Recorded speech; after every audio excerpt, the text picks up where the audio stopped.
नमस्कार। गायत्री विद्या मंदिर उच्च माध्यमिक विद्यालय सांचौर की ऑनलाइन क्लास में आपका स्वागत है।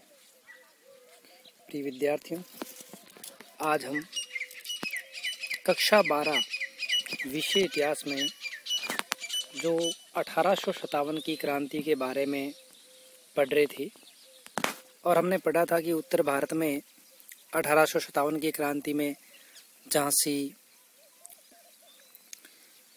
कानपुर के नाना साहेब, आरा जगदीशपुर के कुंवर सिंह आदि कईयों ने क्रांतिकारियों का सहयोग है वो किया था। अब हम देखते हैं कि 1857 की जो क्रांति हुई थी वह क्रांति केवल उत्तरी भारत की क्रांति नहीं थी, अपितु दक्षिण भारत में भी स्वतंत्रता संग्राम में वो शुरू हुआ था। तो देखिए, नवीनतम अनुसंधान ये स्पष्ट करते हैं कि क्रांति का प्रभाव दक्षिण भारत के गोवा, पांडिचेरी सहित सुदूर दक्षिण तक रहा था। महाराष्ट्र में रंगा बापू जी ने अंग्रेजों के विरुद्ध जन सेना तैयार कर बेलगांव, सतारा, कोल्हापुर आदि स्थानों पर उसका नेतृत्व है वो किया था। तो कहने का अर्थ ये है कि दक्षिण भारत में भी 1857 की क्रांति का प्रभाव देखने को मिला था और उसमें गोवा, पांडिचेरी सहित सुदूर दक्षिण का जो क्षेत्र था वहाँ पर भी क्रांति का प्रभाव है वो रहा था। महाराष्ट्र में रंगा बापू जी ने अंग्रेजों के विरुद्ध जन सेना तैयार कर बेलगांव, सतारा, कोल्हापुर आदि स्थानों पर उसका नेतृत्व किया था। सतारा और पंढरपुर में क्रांति आरंभ हुई और उसके बाद नासिक, रत्नगिरी और बीजापुर में भी क्रांति की घटनाएं वो हुई थी। अर्थात महाराष्ट्र में 1857 की क्रांति के नेता के रूप में जो कार्य कर रहे थे वे रंगा बापू जी के नाम से जाने जाते थे और रंगा बापू जी ने महाराष्ट्र के बेलगांव, सतारा, कोल्हापुर आदि में क्रांतिकारियों का नेतृत्व है वो संभाला था। फिर देखिए, इसके बाद विशाखापट्टनम में अंग्रेजों के विरुद्ध तेलुगु भाषा में पोस्टर चस्पा किए गए थे। अर्थात विशाखापट्टनम वर्तमान आंध्र प्रदेश में अंग्रेजों के विरुद्ध है वो 1857 की क्रांति में तेलुगु भाषा में पोस्टर चिपकाए गए थे। गोलकुंडा में चिंता भूपति ने विद्रोह किया था। अर्थात गोलकुंडा जो क्षेत्र था बीजापुर के पास में, वहाँ पर है वो चिंता भूपति नामक क्रांतिकारी ने योगदान दिया था। बेंगलोर में मद्रास सेना की 8वीं घुड़सवार सेना और 20वीं पैदल सेना ने जो 20वीं पैदल सेना थी उसने भी है वो इसमें योगदान है वो दिया था। तो इस तरह से हम दक्षिण भारत में भी कह सकते हैं कि 1857 की क्रांति का प्रभाव है वो काफ़ी तेज़ है वो रहा था। फिर देखिए, इस तरह हम बात करते हैं तो दक्षिण भारत में जो रंगा बापू जी है इनका विशेष तौर से नाम है वो सामने आता है और रंगा बापू जो थे इन्होंने इस क्रांति में विशेष योगदान है वो दिया था। और दक्षिण भारत में भी जो क्रांतिकारी थे वे भी अपने इन कार्यों के माध्यम से अंग्रेजों को परेशान करने की कोशिश या अंग्रेजों को पराजित करने की कोशिश में वो लगे हुए थे। तो हम इतना समझ सकते हैं कि क्रांति केवल दक्षिण भारत में ही नहीं हुई थी, अपितु पूरे भारत, चाहे उत्तरी हो या दक्षिणी, पूरे भारत में क्रांतिकारियों ने वो कार्य किया था। मद्रास में 2 हिंदू मंदिर क्रांतिकारी गतिविधियों के गुप्त केंद्र थे। उत्तरी अर्काट, तंजौर में भी क्रांतिकारी घटनाएं हुई। वेल्लोर में जमींदारों ने अंग्रेजों के विरुद्ध संघर्ष किया था। मदुरई में क्रांतिकारी गतिविधियों के कारण अनेक क्रांतिकारियों को कैद कर लिया गया था। मालाबार, कालीकट, कोचीन आदि क्रांति के प्रमुख केंद्र थे। गोवा में दीपू जी रांगा ने क्रांति का शंखनाद किया था। तो दमन और दीप में भी क्रांति से अछूते नहीं रहे थे। अर्थात मद्रास के हिंदू मंदिरों में भी 1857 की क्रांति के लिए योजनाएं बनी थी। इसके अलावा वेल्लोर में जमींदारों ने अंग्रेजों के विरुद्ध संघर्ष कर दिया था, ये भी 1857 की क्रांति के दौरान। इसी तरह से पूरे दक्षिण भारत में चाहे मालाबार तट हो, कोचीन हो, कालीकट हो, गोवा हो तो वहाँ पर इस प्रकार से आंदोलन किया गया था और गोवा में दीपूजी रागा ने क्रांति का शंखनाद है वो किया था। 1857 के स्वतंत्रता संग्राम में यद्यपि उत्तरी भारत की अपेक्षा दक्षिण भारत में क्रांतिकारियों की संख्या है वो कम थी। अर्थात 1857 की क्रांति में उत्तरी भारत में क्रांतिकारी ज़्यादा थे, दक्षिण भारत में उनसे क्रांतिकारियों की संख्या है वो कम थी। फिर भी अनेक क्रांतिकारी शहीद हुए, कईयों को कैद भी कर लिया गया था। दक्षिण भारत में क्रांतिकारियों के प्रमुख नेतृत्व करने वालों में रंगा बापूजी गुप्ते सतारा में थे। तो ये बता रहे हैं कि 1857 की जो क्रांति थी उसमें उत्तरी भारत के क्रांतिकारी ज़्यादा थे, लेकिन दक्षिण भारत में भी क्रांतिकारियों की संख्या को हम कम नहीं मान सकते हैं। और दक्षिण भारत में क्रांतिकारियों का प्रमुख नेतृत्व करता थे सतारा के रंगा बापूजी। इसके अलावा सोनाजी पंडित, रंगाराव पांगे व मौलवी सैयद, अलाउद्दीन हैदराबाद, भीमराव व मुंडरगी, छोटा सिंह कर्नाटक, अन्नाजी फडणवीस कोल्हापुर, गुलाम घोष व सुल्तान बख्श मद्रास, अरुणागिरी, कृष्णा चिंगलफोर्ट, मूल बागल, स्वामी कोयम्बटूर, मुल्ला सली, कौनजी सरकार और विजय खुदारत कुंजी मामा केरल आदि विशेष रूप से उल्लेखनीय थे। अर्थात इन सभी ने दक्षिण भारत में 1857 की क्रांति में क्रांतिकारियों का सहयोग किया और उन्हें नेतृत्व प्रदान किया था। अब इसके बाद हम देखते हैं, उपरोक्त विवरण से स्पष्ट है कि भारतीय स्वतंत्रता संग्राम संपूर्ण भारत में व्याप्त था। अर्थात यह पूरे भारत में है वो व्याप्त था। अब हम देखते हैं 1857 से 58 के मध्य असैनिक और सैनिक विद्रोह। तो देखिए 2 फरवरी 1857 को 19वीं स्थानीय सेना का बहरामपुर में विप्लव है वो हुआ था। फिर है 10 मई 1857 को मेरठ में जो विशेष तौर से सैनिक है उनके द्वारा विप्लव किया गया था। कब? 10 मई 1857। और यही 1857 की क्रांति की शुरुआत की डेट मानी जाती है। 11 से 30 मई 1857 दिल्ली, फिरोजपुर, बम्बई, मुरादाबाद, शाहजहांपुर तथा अन्य उत्तर प्रदेश के नगरों में विद्रोह हुआ। जून 1857 ग्वालियर, भरतपुर, झांसी, इलाहाबाद, फैजाबाद, सुल्तानपुर, लखनऊ आदि में विप्लव हुआ। और इसके अलावा जून में ही गंगा और सिंध के मैदानों में, राजपूताने में, मध्य भारत तथा बंगाल के कुछ भागों में असैनिक विद्रोह हैं वो शुरू हो गए थे। जुलाई 1857 में इंदौर, मऊ, सागर, झेलम, सियालकोट जैसे पंजाब के कुछ स्थानों पर विप्लव हैं वो हुआ था। और अगस्त 1857 में सागर और नर्मदा घाटी के समस्त प्रदेश में असैनिक विद्रोह हुआ। सितंबर 1857 ईस्वी में दिल्ली पर अंग्रेजों का पुनर्धिकार हो गया और मध्य भारत में विद्रोह हुआ था। नवंबर 1857 में विद्रोहियों ने जनरल विंडहम को कानपुर के समीप पराजित किया था। दिसंबर 1857 को कानपुर का युद्ध सर कॉलिन कैम्पबेल ने जीता और तात्या टोपे है वो भाग निकले थे। तो इस तरह से ये जो महीना और वर्ष दिए गए हैं और उसमें कहाँ कहाँ पर भारत में कैसे आंदोलन हुआ था, किस प्रकार अंग्रेजों का सामना किया गया था, उसके बारे में दिया गया है। मार्च 1858 को लखनऊ पर पुनः अंग्रेजों का अधिकार हो गया। अप्रैल 1858 को झांसी पर अंग्रेजी अधिकार। बिहार जगदीशपुर में कुंवर सिंह का विद्रोह। मई 1858 में अंग्रेजों ने बरेली, जगदीशपुर और कालपी को पुनः जीता।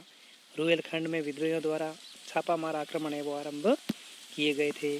तो इस तरह से मतलब मई 1858 तक है वो पूरे भारत में जो क्रांति के विभिन्न विद्रोह हैं वो होते हुए रहे थे।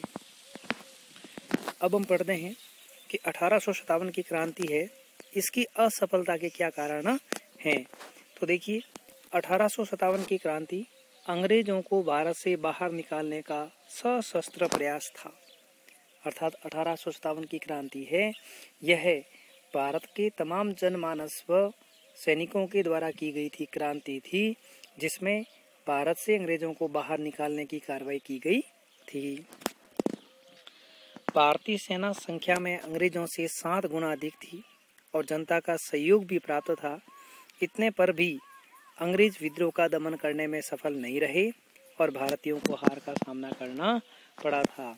अर्थात उस समय में भारतीय सेना संख्या में अंग्रेजी सेना से 7 गुना अधिक थी और स्थानीय जनता का भी सैनिकों को सहयोग प्राप्त था। इतना होने के बावजूद भी अंग्रेज हैं विद्रोह का दमन करने में सफल हुए और भारतीय हैं वो असफल रहे थे। अब क्रांति की असफलता के कारण है, उसमें पहला मानते हैं कि कुशल एवं योग्य नेतृत्व का अभाव। जब भी कोई क्रांति होती है तो उसके लिए एक कुशल नेतृत्व चाहिए, योग्य नेतृत्व चाहिए। लीडरशिप अपने आप में महत्वपूर्ण होती है। अगर उनका लीडर मजबूत होता है तो वह हारी हुई जंग को भी जीतने में कामयाब है वो हो सकता है।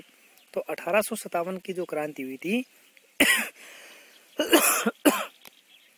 इसके जो लीडर थे जिनका नाम था पूरे भारत में जो मुगल साम्राज्य में अंतिम शासक के रूप में जाने जाते थे बहादुर शाह द्वितीय, वे अयोग्य थे, वृद्ध हो चुके थे, उनमें कार्य करने की कुशलता है वो नहीं थी और इस कारण वे उनका नेतृत्व है वो संभाल नहीं पा रहे थे। तो इस संग्राम को सही तरह से संचालित करने वाले कुशल और योग्य नेतृत्व का अभाव था, क्योंकि बहादुर शाह वृद्ध और कमजोर शासक थे। नाना साहेब, रानी लक्ष्मीबाई, वाजिद अली शाह, हजरत महल, कुंवर सिंह, बख्त खां, अजीमुल्ला आदि के हाथ में विद्रोहियों की बागडोर थी, लेकिन वे अपने उद्देश्य पर दृढ़ थे। इनमें आपसी समन्वय व नेतृत्व क्षमता का है वो अभाव था। अर्थात जो विभिन्न प्रकार के अन्य जो लीडर थे उनमें भी नेतृत्व क्षमता व आपस में वो जुड़ाव है वो कम था। इस कारण से क्रांति है वो सही समय पर है वो नहीं चल सकी। दूसरा है क्रांति का समय से पूर्व होना।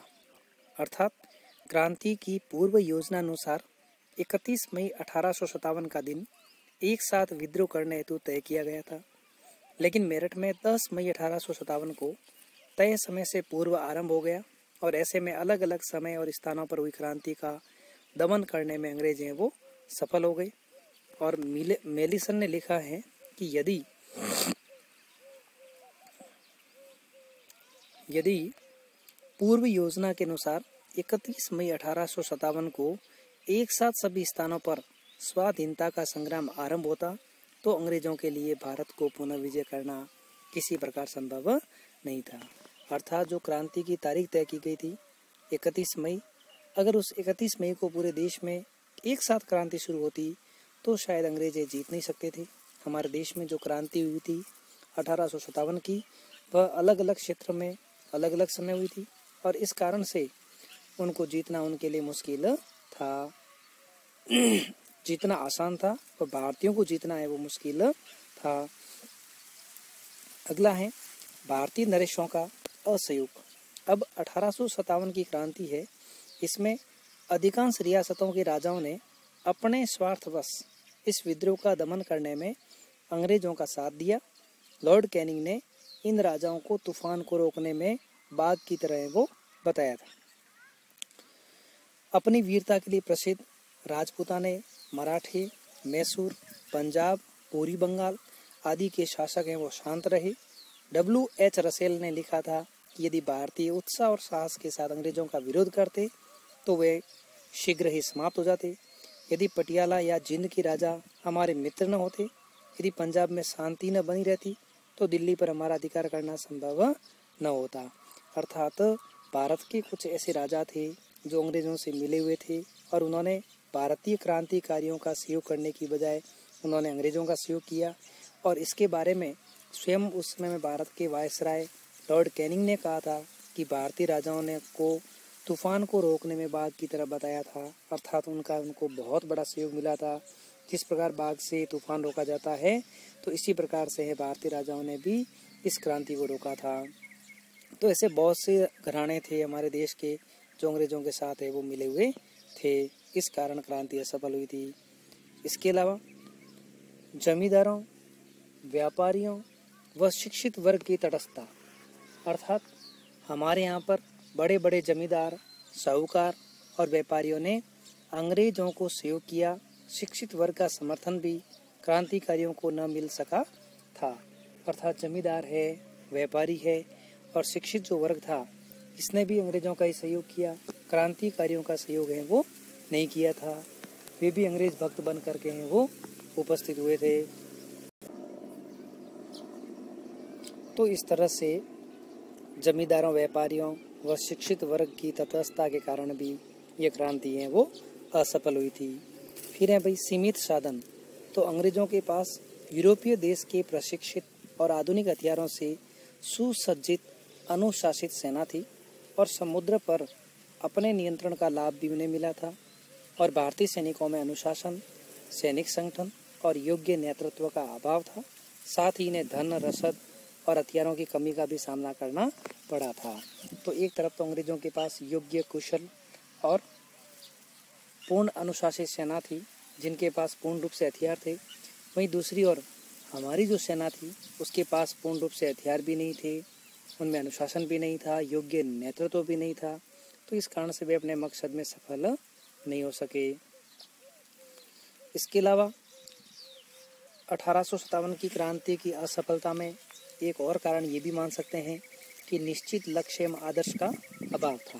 अर्थात क्रांतिकारियों द्वारा अंग्रेजों को भारत से बाहर निकालने के लिए किया गया ये संग्राम यद्यपि व्यापक था और अंग्रेजों को भारत से बाहर निकालने के लिए किया गया था, लेकिन अंग्रेजों के यहाँ से जाने के बाद भावी प्रशासनिक स्वरूप के संबंध में कोई आदर्श या योजना क्रांतिकारियों के सामने नहीं थी।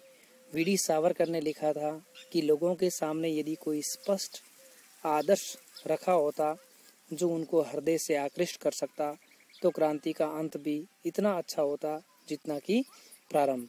अर्थात इनका कोई निश्चित लक्ष्य नहीं था, सब अपने अपने तरीके से युद्ध कर रहे थे, लेकिन अगर इनका कोई लक्ष्य होता तो इन्हें जरूर सफलता मिलती।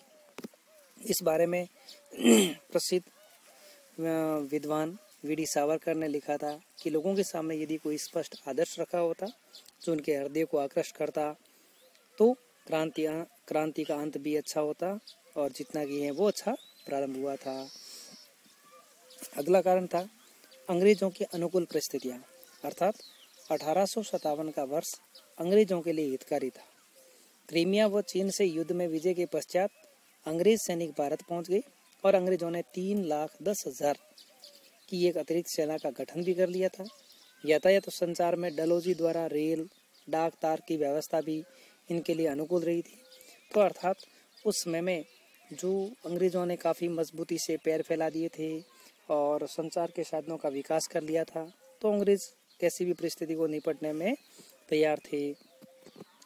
फिर कैनिंग और अंग्रेजों की कूटनीति। तो देखिए 1857 की क्रांति के समय भारत के गवर्नर जनरल कौन थे? Lord Canning.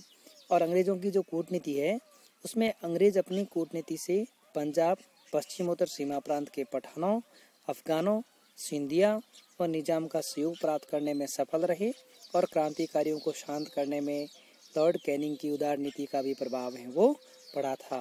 अर्थात लॉर्ड कैनिंग ने ऐसे विद्रोही जिन्होंने आकर के उनके सामने क्षमा मांग ली, दया याचना मांग ली, तो उनको माफ़ करके अपनी ओर मिला दिया था। तो उनकी सुधार नीति से भी उनको बड़ा फायदा मिला था। आर.सी. मजूमदार ने अंग्रेजों की कूटनीति को उनकी सफलता की चाबी बताया था। अर्थात तो अंग्रेजों ने इस प्रकार की कूटनीति का सहारा लिया था, उस कूटनीति को इन्होंने वो अपनी जीत का सहारा बनाया था। फिर है संक्षेप में कहा जा सकता है कि राष्ट्रीय भावनाओं की कमी, पारस्परिक समन्वय और सर्वमान्य नेतृत्व के अभाव में 1857 की क्रांति है वो असफल हुई थी। अर्थात उसमें लोगों में इतनी जागृति नहीं थी, समन्वय भी नहीं था और सभी का अच्छा लीडर सभी को नहीं मिल पाया था। सेना में अनुशासन नहीं था, अलग अलग समय पर क्रांति शुरू हुई थी, भारतीय कई शासकों का असहयोग भी रहा था। तो इसके कारण से क्रांति है वो असफल रही थी। अगर इसमें सारे तत्व एक साथ मिल जाते और सारे एक दूसरे का सहयोग करते तो निश्चित रूप से 1857 की क्रांति में हमारी है वो सफलता होती। अंग्रेज विद्वान 1857 की घटना को केवल एक क्रांति मानते हैं, जबकि वीर सावरकर जैसे महान नेता ने इसे भारत का प्रथम स्वतंत्रता संग्राम तक है वो कह दिया था। तो इससे स्पष्ट है कि भारत में उस समय में ये परिस्थितियाँ हैं वो अंग्रेज़ों के खिलाफ बनी हुई थी, लेकिन अंग्रेज़ों ने कूटनीति चाल से यह पुनः उन परिस्थितियों को पक्ष में किया था। धन्यवाद।